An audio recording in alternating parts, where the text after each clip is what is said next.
My name is Necia Knuchel. I'm a Michigan State dietetic intern. I'm here at MSUE doing my community nutrition rotation. I'm here for 6 weeks, so I'm going to be talking to you today about sodium.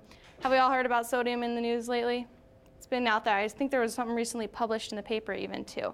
So basically I'm just going to go over some basics. We'll talk about what sodium is, kind of how it's going to impact our diet, and possibly give you some suggestions on how we can change our food habits so that we're not consuming too much sodium, which we are often doing. I'd just like to remind you, here at MSUE, we do not discriminate against anyone. Someone can come on in and listen to any program we have. We really encourage lots of people to come, and we are an equal opportunity employer. So when we start talking about sodium, what are we mainly talking about? What's our main source of sodium? Salt, exactly. We're talking about table salt. And table salt, sodium chloride. It's got about 40% sodium, 60% chloride. Sodium is present in most foods in a small amount. However, when we start talking about our processed foods, our packaged foods, table salt is what's being added into them. It's a concentrated source. That's where we're getting most of it from. Have you heard about sea salt? Anybody heard about sea salt? Did you hear that it was better for you maybe than table salt? Yes. Well, that's not necessarily true. Sea salt to table salt, they're very relatively the same, about 2,300 milligrams to 2,000 milligrams. Very much the same. However, they make the claim that you're getting less sodium because sea salt is chunkier, so a teaspoon of it will contain more air between the little chunks that are in there. It also may have some nutritionally insignificant amount of additional minerals. So overall, though, it's relatively the same things. If you hear that, know that your sodium is not really going to decrease that sodium in that product or whatever you're eating it with. So how come on those soup commercials they can make that kind of almost that claim? Have you seen the soup? The soup commercials about that it's flavored with sea salt and therefore? Yeah, I'll show you that too as we talk about it. The sea salt, they're saying it has less sodium, but they're also using less because it's chunkier, but relatively not as much. So we'll kind of look at some labeling as well. So when we talk about salt, we're talking about reducing, right? And when we tell people to reduce, that automatically people are like, oh, look the other way. No, like that's a hard concept for people. So this cartoon kind of sums it up. It says, all natural, no fat, no cholesterol, no sodium, no calories, high fiber, no chemical additives, and we spiced it up so you'd never know it was sawdust. That sounds good, doesn't it? But honestly, that's how some people can feel when you're telling about reducing the sodium. They're automatically thinking flavor's gone. That's not true, though. We'll give you some good ideas to do that. Increase that flavor with decreasing our sodium as well. Or you might get the opposite of this. Well, I don't use the salt shaker, so therefore I have a low sodium diet. Do you think that's true? Not necessarily. Nope, not necessarily. We as consumers, we're not consciously aware of how much sodium we're getting in our diet. So hopefully as we go on through this presentation, you'll be able to figure out some of those secret sources, as we like to say. I don't want to bash on sodium the entire time. You do need a certain amount of sodium in your diet.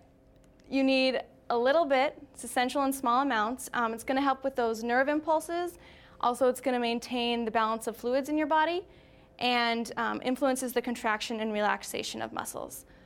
Does that mean that I want you to go get your salt shaker out and add it to every food that you eat? No. More oftentimes than none, you are going to be consuming more sodium than you think. Now the bad. Sodium has been linked, a high sodium diet has been linked to high blood pressure. High blood pressure increases your risk for heart disease or heart attack and also stroke.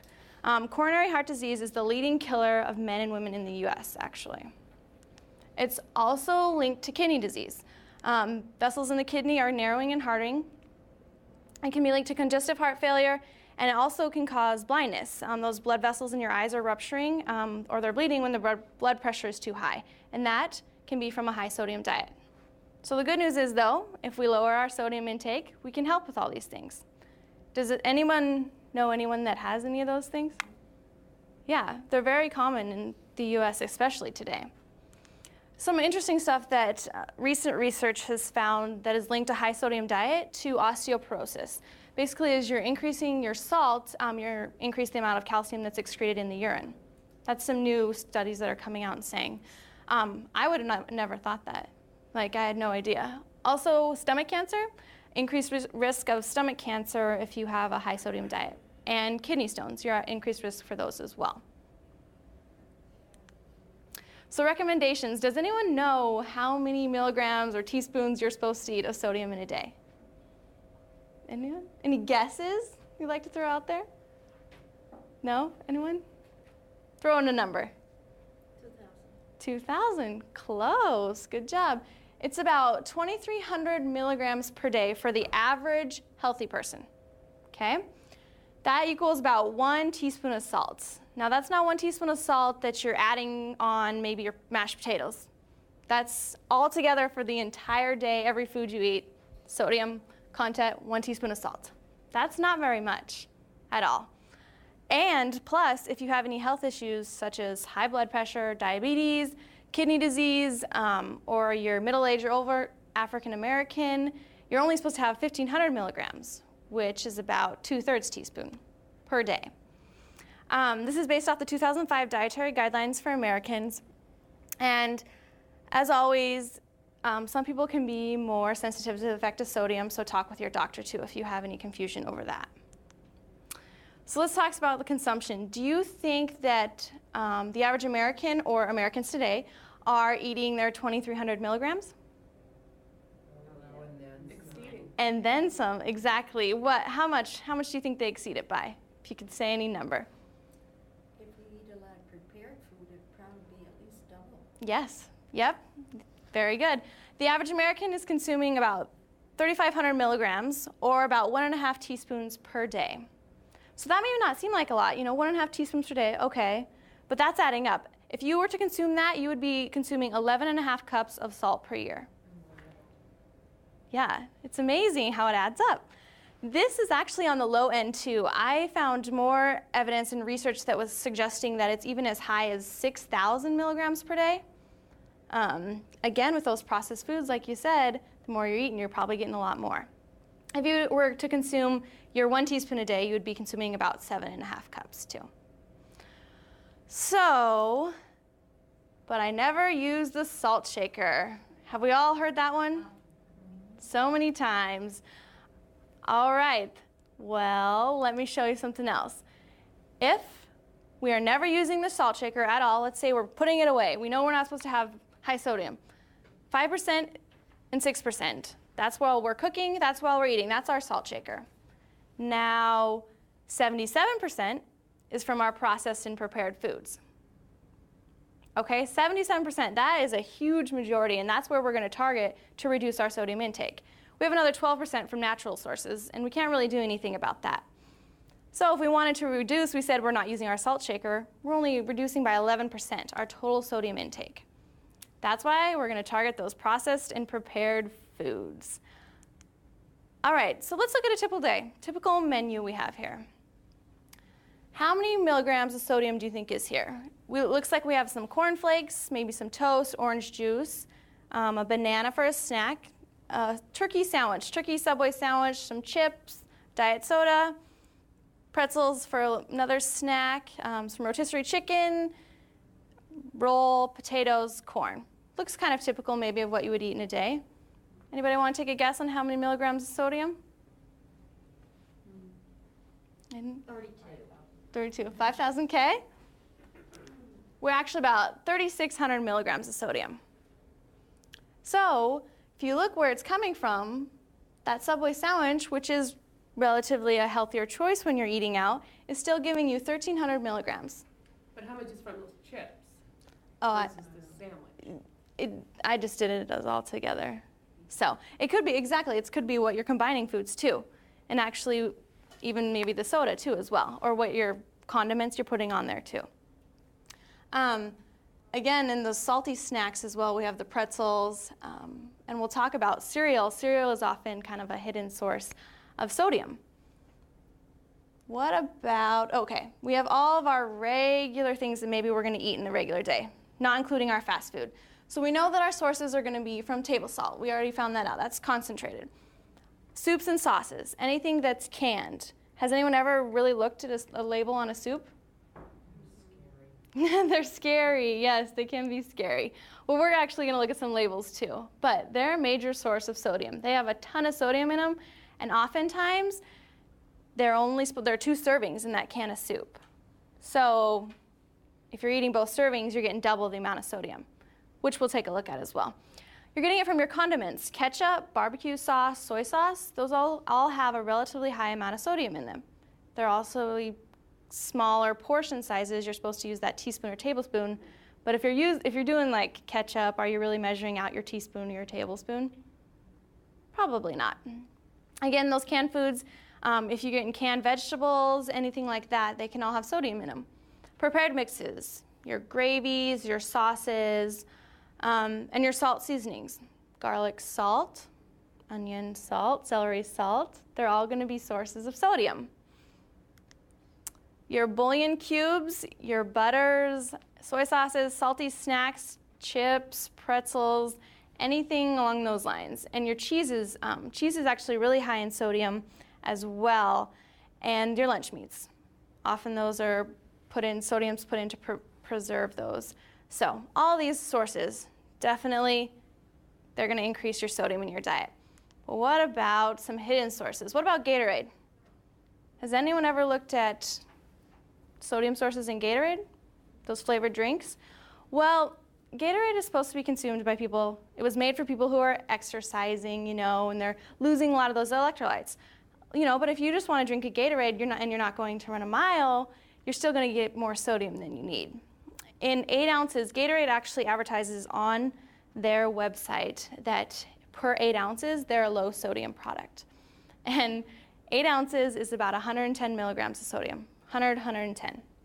If you're getting a 16-ounce Gatorade or a 32-ounce Gatorade, are you going to drink just 8 ounces?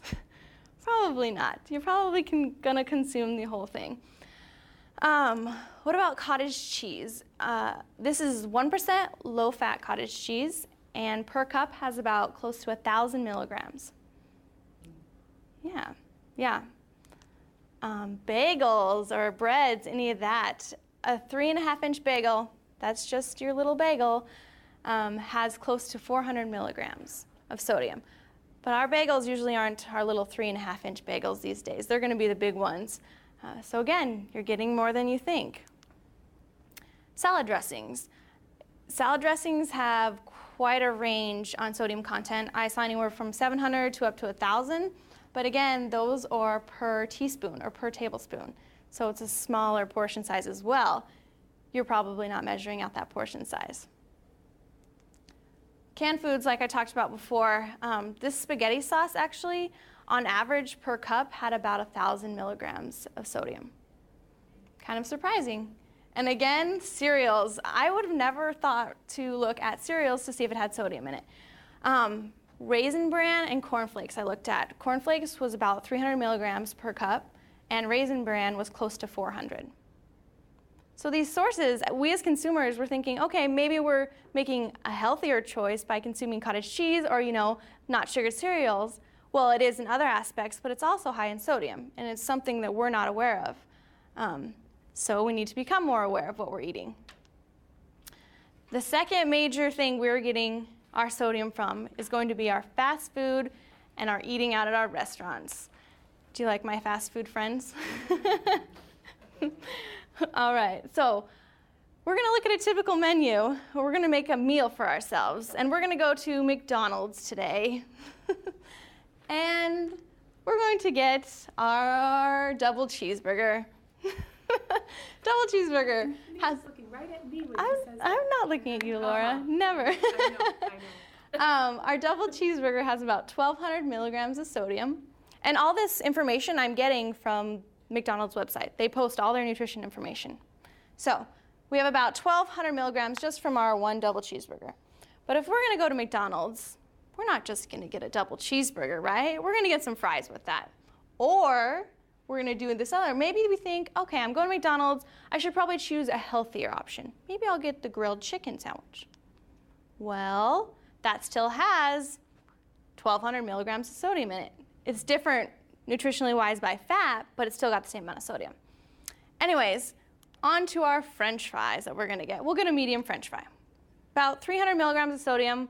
We're not gonna just eat our French fries, we're gonna eat some ketchup as well with them. So we have 110 milligrams per packet, per little packet of ketchup. So we're probably gonna use a few of those with our fries. And now again, this is gonna make us thirsty. We need to get our complete meal if we're gonna go out.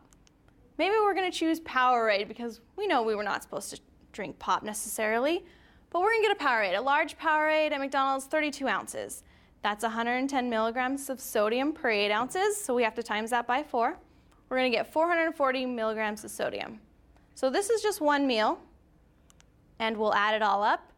We're already at 2,200 milligrams of sodium. What were we supposed to be at for the entire day? 2,300.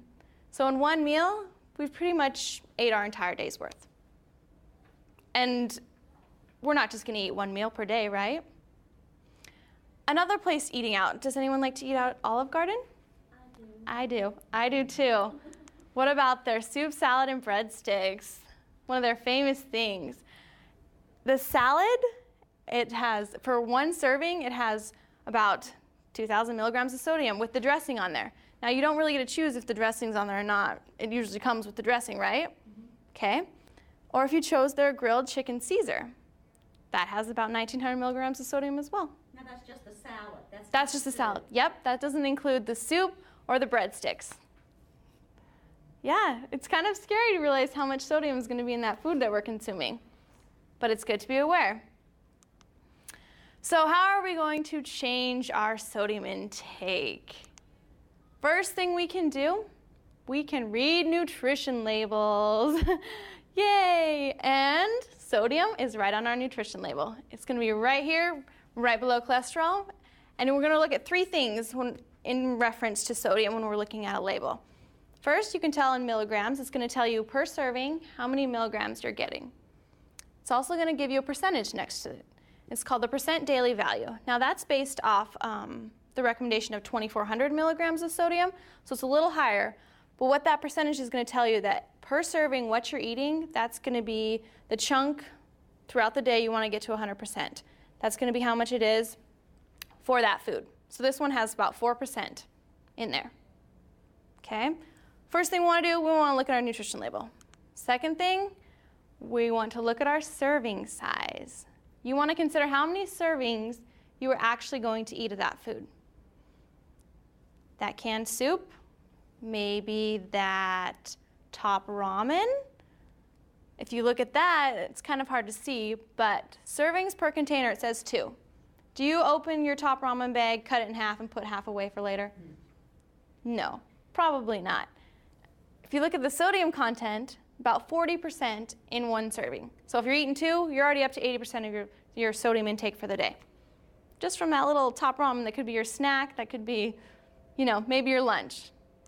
Again, looking at that Powerade, 8 fluid ounces, servings per container 4, sodium 100 milligrams, times it by 4, you're at 400 milligrams.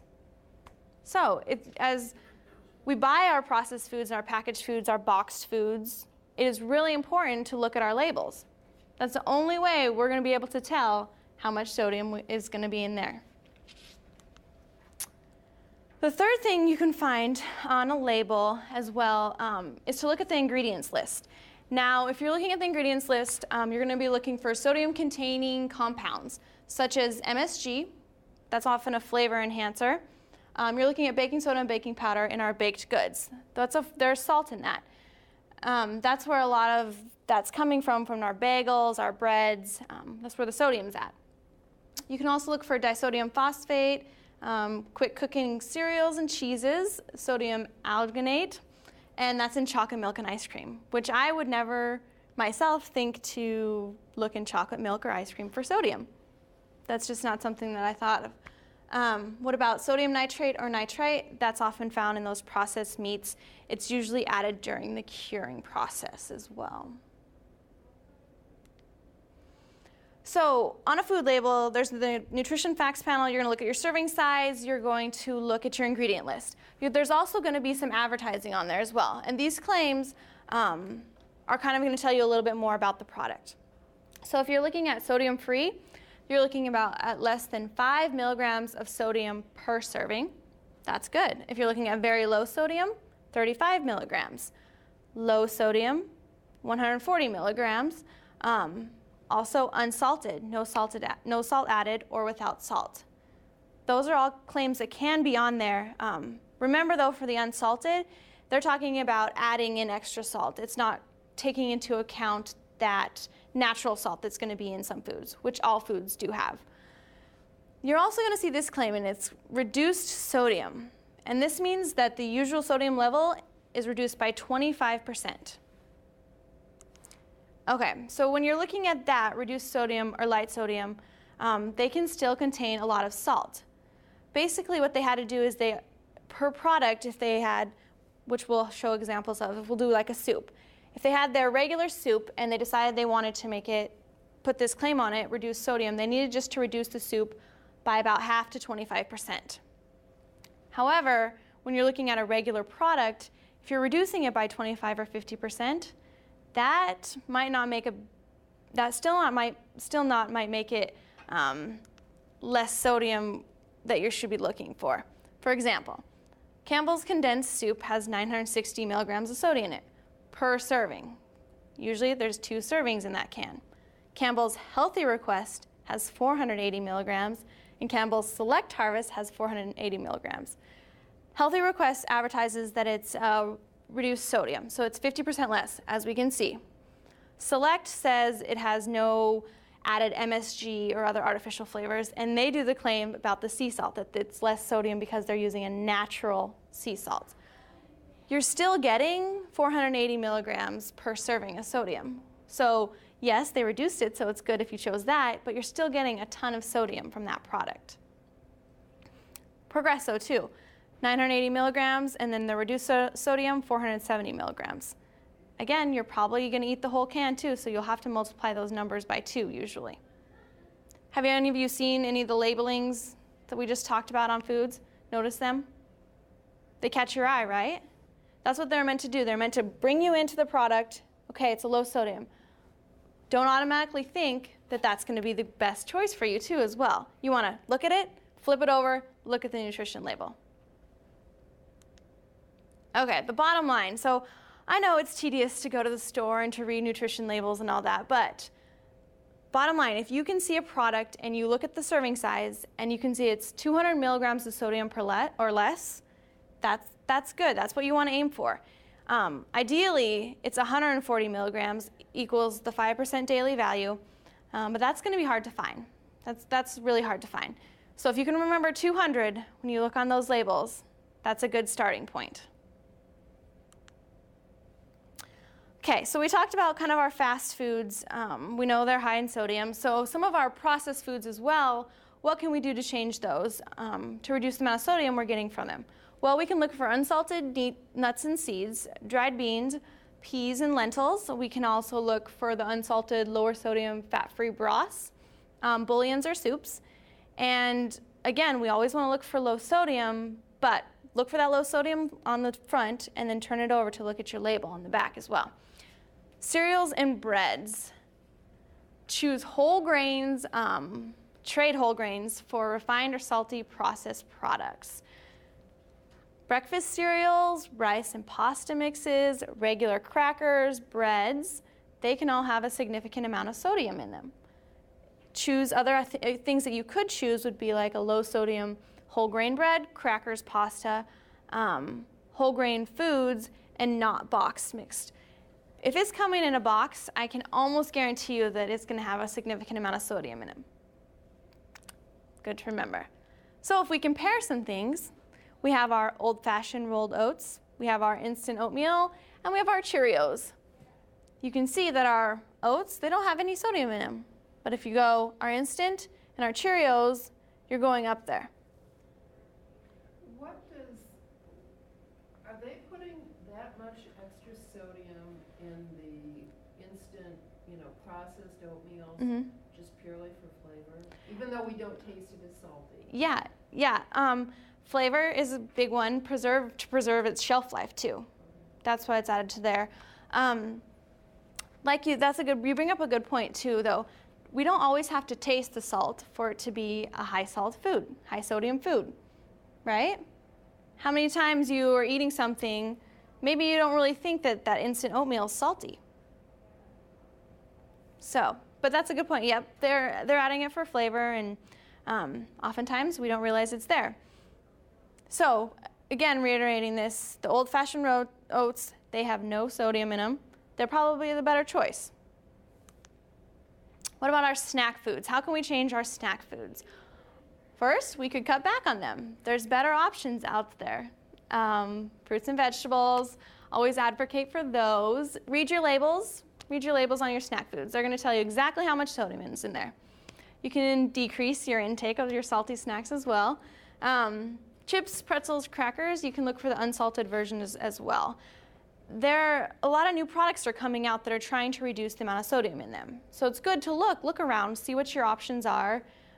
Change your food habits. Change as more of those snack foods come out, better options will be available as well. Beware of our convenience foods. A lot of people are eating convenience foods. I'm eating them too. Those ones are going to be major source of sodium. If you look at that Marie Callender's fish fillet, it's about 1,500 milligrams of sodium in it. And again, mac and cheese or your box mixes of rice and pasta, those are all going to be significant sources of sodium. Eating out. How can we change eating out our sodium content? First off, you can cut back. If you are making your meals at home, you know how much sodium is going in them, right? You are in control. It's not necessarily the same when you're going out. At the end, I say you can specify how you want your food prepared. When you go out to eat, you can say, no salt added, please.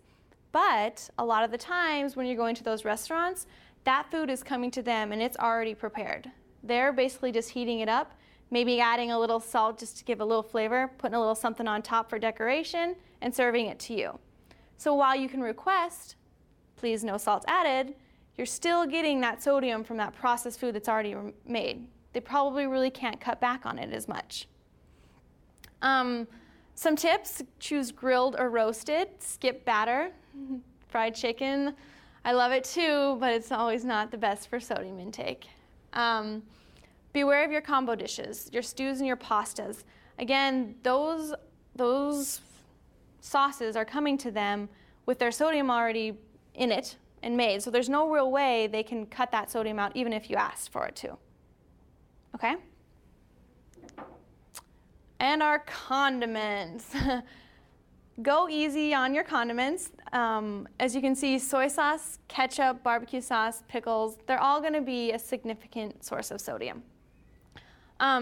Soy sauce, per tablespoon, has 914 milligrams of sodium. That's a lot of sodium just for that one tablespoon. Ketchup and barbecue sauce as well, per tablespoon, about 200. You're not always using that tablespoon though. You're going to be using a little more, so just be aware of that as well. Again, going back to that portion size, that serving size, what it's telling you, just be aware as the consumer. So, processed and prepared foods, they make up 77% of the sodium we're consuming, okay? That's a huge chunk. That's where we're going to target our change. However, we can also make other changes. We can remove the salt shaker. Does everyone have a salt shaker on their table? No? Good. Well, for one of the first things we can do, we can remove the salt shaker and replace it with something else, because I guarantee you, you will still have flavor and your food will still taste good. And that's hard to tell some people sometimes, but it'll be a start. Spices and herbs are going to be your new best friend, we'll call them. They can add so many wonderful flavors without that salt. Dried or fresh, they enhance the flavor. If you are using salt in your cooking, you can try cutting back on that salt and adding more spices and herbs to increase that flavor. There's a balance there. You also, there's a bunch of new cookbooks, new recipes that are going to be out there. You can definitely find really good tasting meals without having that extra salt. There's a bunch of options right now. Go with the salt-free seasonings. Those are going to be like maybe onion powder, celery powder, garlic powder, instead of those garlic salts. Choose those instead. They're still going to give you lots of flavor. Some tips when you're going to be using your fresh or your dried herbs and spices. You want to add fresh at the end and dried at the beginning. This is going to help keep that flavor as your cooking goes on. Some ideas, maybe if you wanted to do an Italian blend, you could do some garlic, basil, oregano. Maybe some Mexican blend, chili powder, cumin, red pepper, cinnamon, anything like that. Asian, cloves, coriander, turmeric, or just your simple basic dish where you'd salt and pepper your chicken, your steaks. You could just use pepper, garlic, onions. Still gonna give you really good flavor without adding that extra salt. Reduce your use as well. You can remove salt from the recipes whenever possible. Now this can be hard in your baked goods, some of those products you're making because of the texture and quality. However, a lot of the stuff I was reading say people reduce it in half. So if it calls for a teaspoon, do a half teaspoon. And the flavor and the quality wasn't affected. So you might have to do a little experimenting with that. But your pastas, any of those sauces that you're making, you don't really need to add that extra salt. Your quality and your taste is still going to be good. You're going to be using other herbs, spices, all sorts of good things. There's also substitutes out there. Has everyone heard of like Mrs. Dash, all those too? Anyone ever tried them? Yeah? What did you think? Some are pretty good. Yeah, some are actually pretty good. I tried a bunch of different ones, and I found that it didn't bother me without having that salt. It was actually really good. Salt substitutes, you need to be careful though, because they do contain, or they might contain a small amount of salt. And to achieve that salty taste, you might be adding too much of those salt substitutes in there. So you're maybe kind of counterbalancing it by using this salt substitute, but you're still getting a high amount of salt. Also, many salt substitutes contain potassium chloride. And potassium has been shown to lessen some of the effects that a high sodium diet can have on you. It's shown to counterbalance the effect of salt on blood pressure. Has anybody ever heard about that?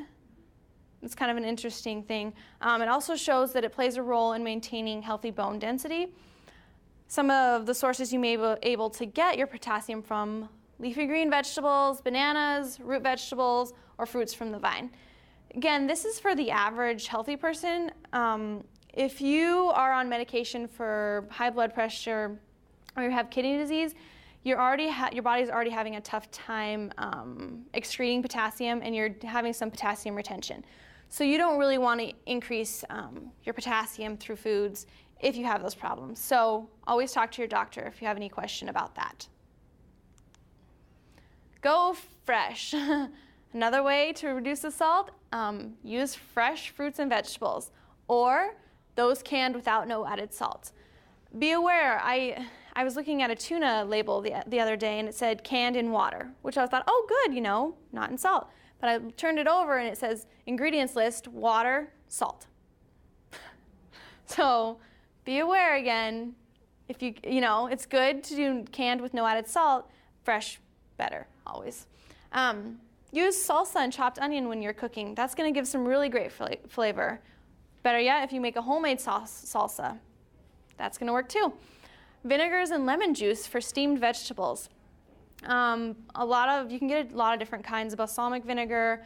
I've seen like some blueberry and different kinds like that. Those are going to give you some really great flavor without having that extra added salt. When you're looking at cheese, look for the fat-free or low-fat, low sodium, low-fat, fat-free, low-fat, blah, blah. It's going to be hard with cheese, even those low-fat, like we saw with that cottage cheese, it's still going to have a pretty high sodium content. What you could do is use sharp cheeses or use really full-flavored cheeses, and then you can use less of those cheeses. As you're using less, it's going to be less sodium. That's kind of a hard one to decrease the sodium content on. Okay, as far as your meats go, eat less pickled, smoked, cured, anything that's been marinating maybe. Luncheon meats, bacon, hot dogs, sausage, and ham. Try and cut back on those. Buy fresh and frozen poultry and meat. But something interesting to note too is that when you're buying frozen meats, it can actually be injected with a salt solution. And that's again done for like tenderness, to preserve it, decrease rancidity and stuff like that. So for example, if you're buying a 5-pound bag of chicken, it can be injected with up to 20% of that salt solution.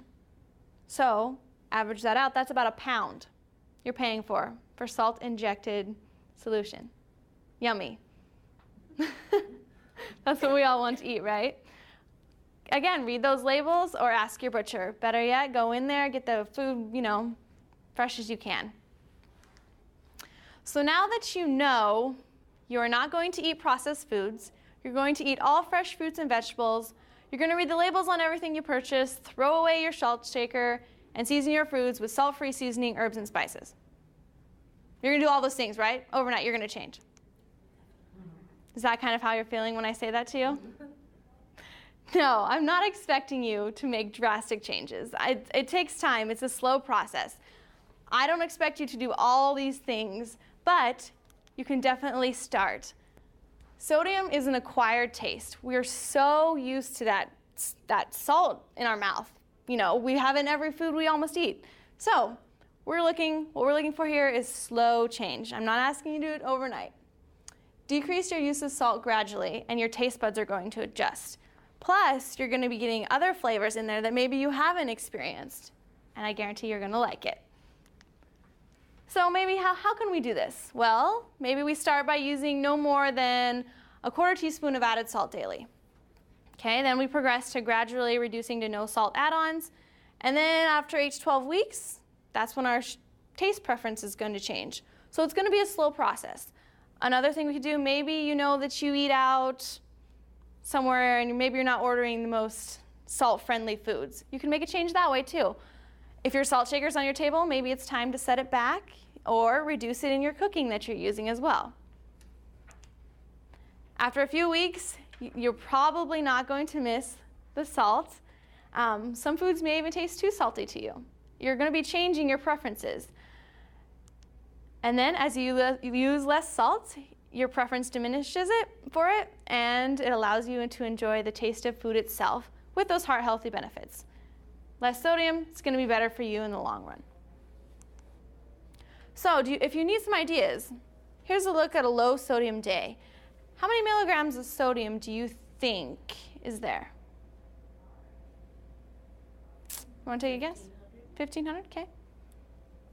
Well, looks like we have some air-popped popcorn, yogurt, fruit, oatmeal. We've got some salmon, asparagus, and some apples and walnuts. 1,500. Anybody else want to take a guess? It's actually only about 500 milligrams of sodium. Yeah. We got our oatmeal with our skim milk, orange juice and berries, our light yogurt, strawberries, chicken, rice salad with oil and vinegar, air-popped popcorn, baked fish, potato, light sour cream, asparagus, baked apple with pecans. Okay? Now, looking at this, I even know myself, I wouldn't cook all my food this way. I don't have time to do all this as well. This is all, one thing we can find about this, so this is all non-convenience foods. And usually in a day, you're going to be eating some convenience foods, those processed foods, foods coming from a box, cans. So these are just some ideas. It's hard. It's going to be hard to not use a lot of processed foods in our food as we're consuming it throughout the day. Like that air-popped popcorn. I know I have an air popper, but maybe the average person doesn't. So these are just some suggestions, just to get you started thinking on what you can do. I want to leave you with this last thing. There was a study done, and it was looking at the projected what it would be like if people can reduce their sodium intake. Now, this was just a reduction by about 1,200 milligrams. So it wasn't saying we're going back down to that 2,300 milligrams. It was just saying each person was reducing it by about 1,200 milligrams per day. They found that probably in a year, there could be a prevention of 120,000 new cases of heart disease. It could save up to 92,000 lives, and it could save $24 billion in health costs just by reducing 1,200 milligrams. It's not even following that 2,300 that's recommended. So that's a pretty big impact that it could make. Again, most of us have worked with or have friends that have those congestive heart failure, all those things like high blood pressure that can be associated with too high of sodium. So just by reducing it a little, it can go a long ways. Remember, we can reduce what we use, but the most reduction is going to have when we cut back on our processed foods. Okay? We can do a little when our cooking and stuff, but that 77%, that's our processed foods. That's where you should target in your diet. So, do your best. Try and eat less salt. Do you have any questions? Yeah? I've heard people say that for people who really cannot get access to fresh vegetables and use canned vegetables, if they rinse them off, they would remove a significant amount of the sodium involved. Yes. Would you say that is correct? And how much do you think you can actually rinse off? Oh, I don't know. So you're asking just kind of if they're washing those foods off that they're getting from a can, if it's reducing their sodium. They would just rinse them. Yeah. I don't know how long. Would they be able to, do you think, cut it in half maybe? Or? Yeah, I have 20 to 30. 20 to 30%. Yeah, and that is a good option though. Yeah. Yeah, if you want, yeah, go ahead and rinse those. That's going to get some of it off. But like she said, 20 to 30% probably too. You could, instead of using canned, get frozen. That would cut a lot. Or no? I don't know. I don't think so because it's going to be packaged. If you looked at the label, they're still adding sodium in that for preservatives too, kind of to make it last longer as well too. So again, that'd be a good thing to look at the label to see as well. Did you have anything else, Monica, about that? You have to read the label. Yeah.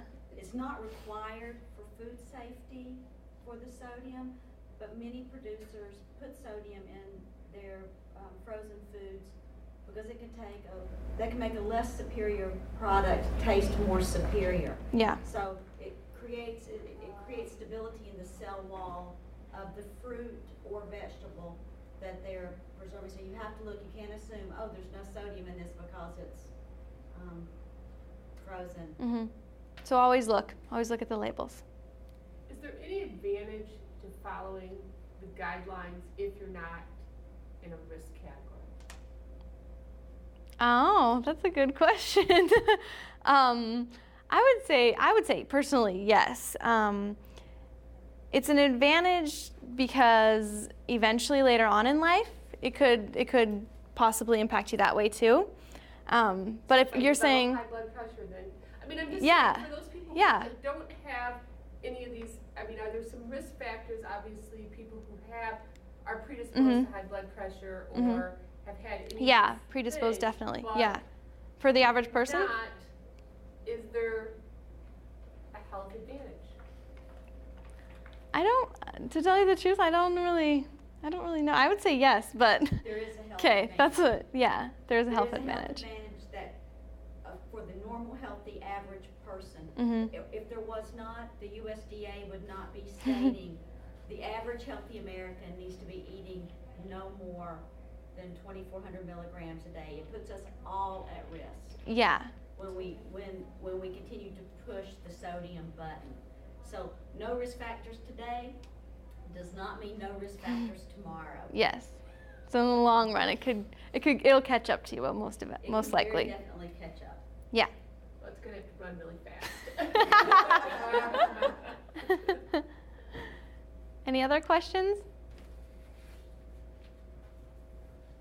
All right.